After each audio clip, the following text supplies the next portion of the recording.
আসসালামু আলাইকুম। প্রিয় দর্শক, বাংলাদেশ সরকার বাংলাদেশ সরকারের পররাষ্ট্র মন্ত্রণালয় একটা বিবৃতি দিয়েছে ক্ষোভ প্রকাশ করে। ক্ষোভটা তারা প্রকাশ করেছে ভারতের প্রতি। কারণ দুদিন আগে তারা ভারতের সরকারকে বলেছিল যে তারা যেন বাংলাদেশের সাবেক প্রধানমন্ত্রী শেখ হাসিনাকে ভারতে বসে কোনো ধরনের গণমাধ্যমের সঙ্গে প্রকাশ্যে কথা বলতে না দেয়।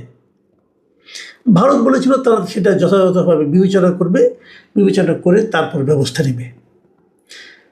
আগে থেকে ঘোষণা করা হয়েছিল যে 5 আগস্ট বিকেলে সন্ধ্যায় নয়াদিল্লিতে এ ধরনের একটা প্রেস মিটের আয়োজন করা হবে, মানে বিদেশি গণমাধ্যম কর্মীরা থাকবে, সেখানে শেখ হাসিনা বক্তব্য দেবে।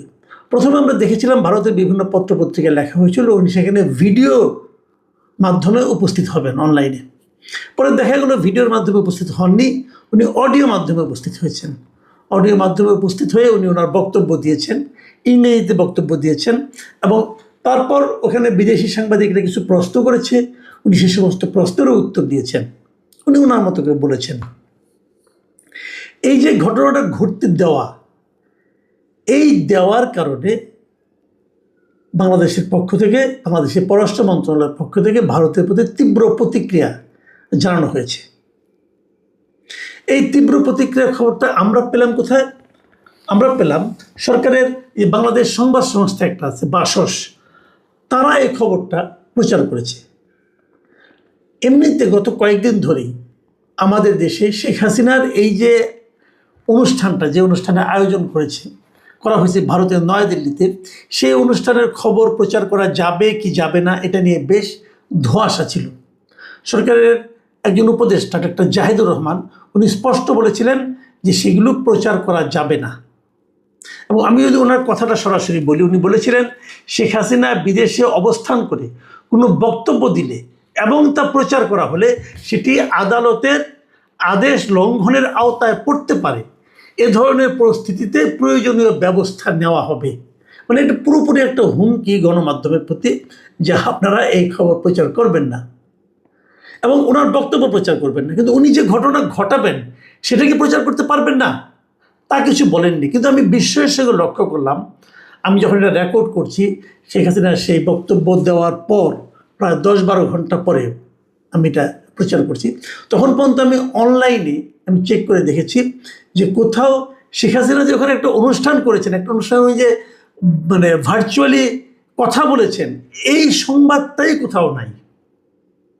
বলিহারি আমাদের মিডিয়া না এত স্বাধীন, আমাদের মিডিয়ার যারা কর্তা ব্যক্তি তাদের ব্যক্তিত্ব এত প্রবল, তাদের নিউজ সেন্স এত প্রবল, পাঠকের প্রতি তাদের আনুগত্য, পাঠকের প্রতি ভালোবাসা এত প্রবল যে দেখে আমি হতাশ হয়ে গেছি।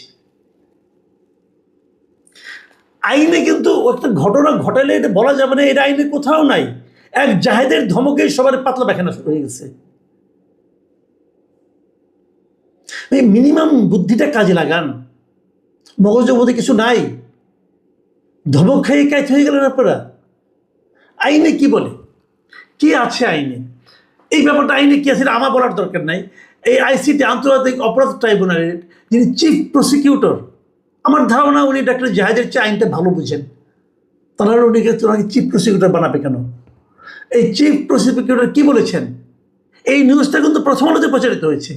সেখানে উনি বলেছেন যে শেখ হাসিনার স্বাভাবিক বক্তব্য প্রচারে আইনি বাধা নেই। কোর্টের অর্ডারে বলা ছিল উনি যেন বিদ্বেষমূলক কোনো কথা না বলেন। সেখানে তাকে কিন্তু বক্তব্য দিতে বারণ করা হয়নি, শুধু বলা হয়েছে বিদ্বেষমূলক বক্তব্য। যদি উনি স্বাভাবিক কথাবার্তা বলেন তার উপর তো কোনো নিষেধাজ্ঞা নেই। এটা মঙ্গলবার দুপুরে আন্তর্জাতিক ট্রাইব্যুনালে, অপরাধ ট্রাইব্যুনালের চিফ প্রসিকিউটরের কার্যালয়ে একটা সংবাদ সম্মেলনে নিয়ে কথা বলেছেন। এরপরে এ ব্যাপারে তাকে বিবিসিও জিজ্ঞাসা করেছে। বিবিসির সে প্রশ্নের জবাবে এই চিফ প্রসিকিউটর বলেছেন যে শেখ হাসিনার বিদ্বেষমূলক বক্তব্য প্রচার না করার বিষয়ে ট্রাইব্যুনালের নিষেধাজ্ঞা আছে। অর্থাৎ যে বক্তব্যে আদালত অবমাননা হয় কিংবা কোনো ধরনের ঘৃণা বিদ্বেষ ছড়ানো হয় এমন যে কোনো বক্তব্য প্রচার করা যাবে না। শেখ হাসিনার বক্তব্য আপনি প্রচার করতে পারবেন না, তবে সব বক্তব্য না, যে বক্তব্যটা প্রচার করলে ঘৃণা বিদ্বেষ ছড়িয়ে যায়, সেখানে যদি শেখ হাসিনা যদি বলেন ভাই আমি ভালো আছি, এটা এটা প্রচার করলে কি ঘৃণা বিদ্বেষ ছড়াবে? ছড়াবে না তো। যাই হোক, কিন্তু আমাদের মিডিয়াগুলো করেছে কি, উনি যে একটা অনুষ্ঠানে হাজির হয়েছিলেন এই খবরটা আমি এখন পর্যন্ত কোথাও পেলাম না। মানে পরে হয়তো থাকবে, আমি জানি না প্রিন্টেড পত্রিকা কী থাকবে, আমি এখন প্রিন্টেড পত্রিকা তো দেখিনি, বলতে পারবো না। কিন্তু এখন আমি দেখলাম না। এমনকি ইন্টারেস্টিং বিষয়টা লক্ষ্য করেন, বুধবার রাতে 9টার দিকে মাগুরায় সাকিব আল হাসানের বাড়িতে হামলা করা হয়েছে, ভাঙচুর করা হয়েছে, ওই গেটের মধ্যে আগুন ধরানোর চেষ্টা করা হয়েছে। এই খবরটা প্রথম আলোতে ডিটেল ছাপা হয়েছে। এখন হঠাৎ করে সাকিব আল হাসানের বাড়িতে আগুন কেন? সাকিব আল হাসান কী করেছেন এখন আজকে? প্রথম আলো এই রিপোর্টের কোথাও সে সংক্রান্ত কোনো ইঙ্গিত নাই। না জানার এই কথা হয়তো জানেন না, কারণ যারা আগুন দিয়েছে তাদের কথা পাওয়া যায়নি, তারা তো আর বলেনি কেন কী করেছে। কিন্তু এটা ধরেই নেওয়া যায় যে শেখ হাসিনার ওই অনুষ্ঠানে ভিডিওতে ভার্চুয়ালি সাকিব আল হাসান যুক্ত ছিলেন। সাকিব আল হাসান তখন শ্রীলঙ্কায় ছিলেন, শ্রীলঙ্কায় একটা ক্রিকেট ম্যাচ চলছিল, ওখান থেকে উনি অডিও বার্তা একটা পাঠিয়েছেন, সেটা প্রচার হয়েছে এবং পরবর্তী সময়ে উনি সেখানে ফিজিক্যালিও ওই আপনার ভার্চুয়ালি যুক্ত ছিলেন। এই অপরাধে তার বাড়িতে আগুন দেওয়া হয়েছে, এটা বোঝাই যাচ্ছে। তাহলে এতদিন কিছু বললো না, হঠাৎ করে আজকেই কেন?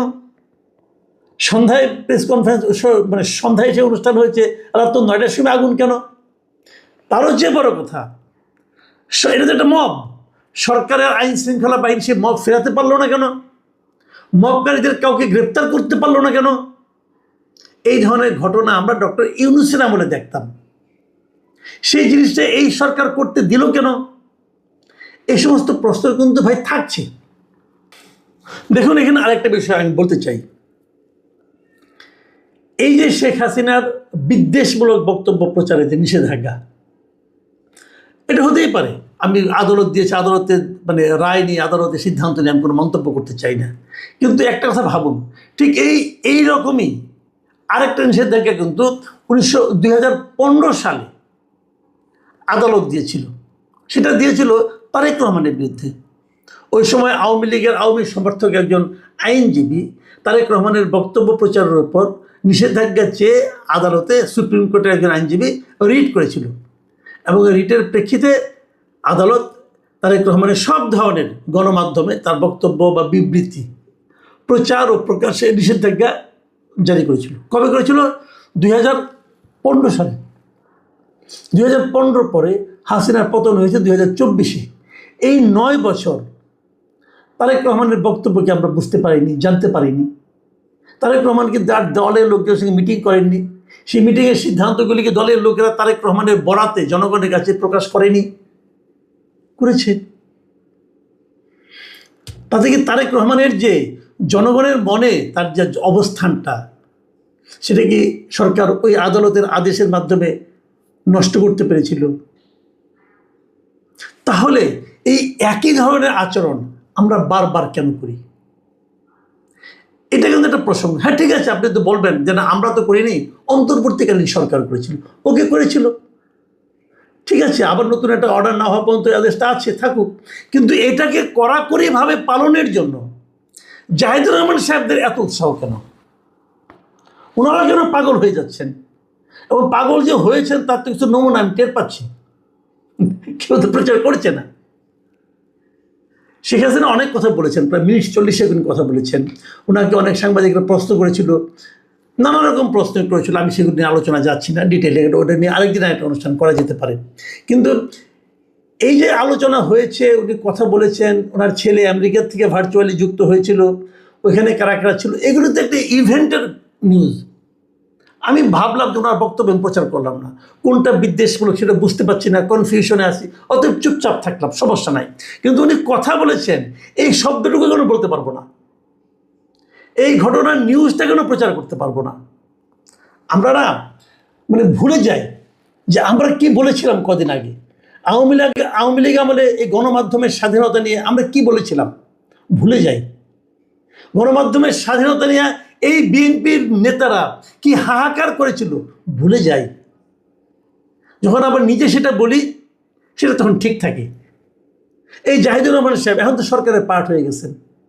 আওয়ামী লীগ আমলে গণমাধ্যমের স্বাধীনতা নিয়ে ওনার এখানে তো ওনার জাহেজ থেকে যান, আপনারা এখনো দেখেন যে উনি কী বলেছিলেন। ওই যে মুখ দিয়ে বলেছিলেন সেই মুখ দিয়ে তো এখন বলছেন যে কোনো খবরই প্রচার করা যাবে না। মানুষ কি ভুলে গেছে? মানুষকে আপনারা মূর্খ মনে করেন? আমি চূড়ান্ত হতাশ। আমি এরকম চাইনি, বিশ্বাস করেন, আমি এরকম চাইনি। যখন এই সরকারের সঙ্গে ডাক্তার জাহিদুর রহমান যুক্ত হলেন, একদিনও বিএনপি না করার পরেও বিএনপির মুখপাত্র হয়ে গেলেন, তখনও কিন্তু আমি আশাবাদী ছিলাম যে হয়তো ওনার কাছ থেকে লজিক্যাল কথাবার্তা আমি পাবো, কারণ ওনাকে আমি ব্যক্তিগতভাবে চিনি এবং আমার খুব পছন্দের মানুষ উনি। কিন্তু ক্ষমতা মানুষকে এভাবে আচরণ করতে শেখায় যে আচরণে কোনো লজিক দেখতে পাই না। চিফ প্রসিকিউটর বলছেন স্বাভাবিক কথাবার্তা বলতে পারবেন, উনি বলছেন কোনো কথাই প্রচার করা যাবে না। হলোটা কি? প্রিয় দর্শক, আমি জানি না সামনের দিনগুলিতে আমাদের আরও কত কি দেখতে হবে, তবে আমাদের প্রত্যাশা কিন্তু থাকছে। আমরা এখনও প্রত্যাশা করি, আমরা এখনও আশা করি যে সরকারের আচরণগুলো অন্তত পক্ষে লজিক্যাল হবে, যুক্তিগ্রাহ্য হবে।